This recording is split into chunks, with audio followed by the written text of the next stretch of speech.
In order to create a standards file in AutoCAD 2010, we must first save as a DWS file, a drawing standards file. This is very easy to do. We're in AutoCAD at the moment, and some of you who have done the intermediate 2D concepts course may even recognize the drawing. Now what I'm going to do is go up to the application menu here, click on the flyout and go to Save As, and you can see there that I get the option straight away in the application manager to create an AutoCAD drawing standards file, a DWS. So when I click there like so, it goes to Save Drawing As. Now you'll see I'm in a drawings folder there. There's already an example DWS file there already. I'm going to give it a name now, and what I'm going to do is leave it as 03 creating standards.dws. The same name as the DWG it came from. That way I can tally up the standards file to the drawing. Now it doesn't have to have that file name, you can give it any file name you like, and obviously depending on your current environment and also your place of work, you may work with a company standard, for example. I'm going to click on Save there, and as soon as I do that, you'll see up here that the name hasn't changed. It is a DWS though. So what we do now is go up to the save icon here, just do a quick save like that, just to make sure, and look, when you go to save with a DWS file, it always goes to a DWG like so. Can you see that? I'm going to cancel that because I don't want to save as a DWG. Now what I can do here, just to see the actual name of the file, if I click here, you'll see there it's a DWS. So can you see there, you can expand and minimize that menu there on the title bar. It is my DWS file. You can see the suffix there. Now what I'm going to do here with this DWS is I'm now going to make some changes.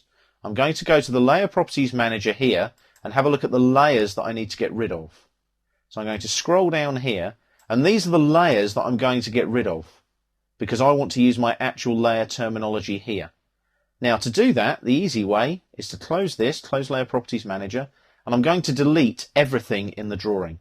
So I go to the Home tab, I go to the Modify panel, I hit Erase, come into the drawing area and type All, and press Enter.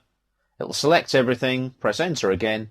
Everything is gone. I don't want anything in this drawing, no objects. All I want is the layer conventions. So if I now go here to my Layer Properties Manager, what I can do, notice there's still objects there that are being used by some of the layers, but that's not a problem. We can find those later. I want to get rid of these ones here. So what I'm going to do now is thaw these ones out here. 1, 2, and 3. Now what you'll find is because those layers were frozen, there's still objects on the drawing. So again, I need to do another erase, like so. Select objects, all, and enter again, and it gets rid of everything. Do a zoom extents, Z, enter, E, enter. Are there any objects there on the drawing? No. So let's go back to our Layer Properties Manager. Let's have a look at that list of layers at the bottom there.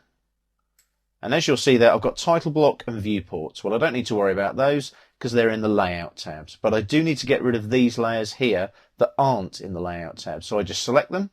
Utilize your Control key on the keyboard here.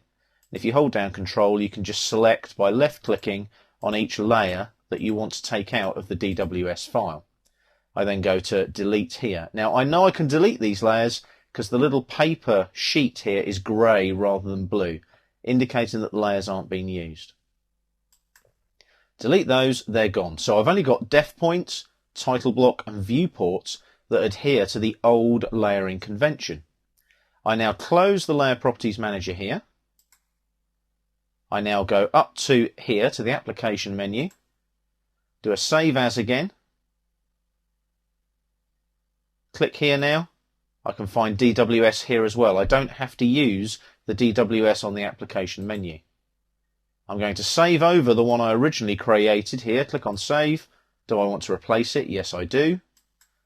That's now replaced, and that DWS file is now ready to use. So what I can do now is I can compare that DWS file against a DWG, which is what we're going to do in the next exercise in this particular part of the course.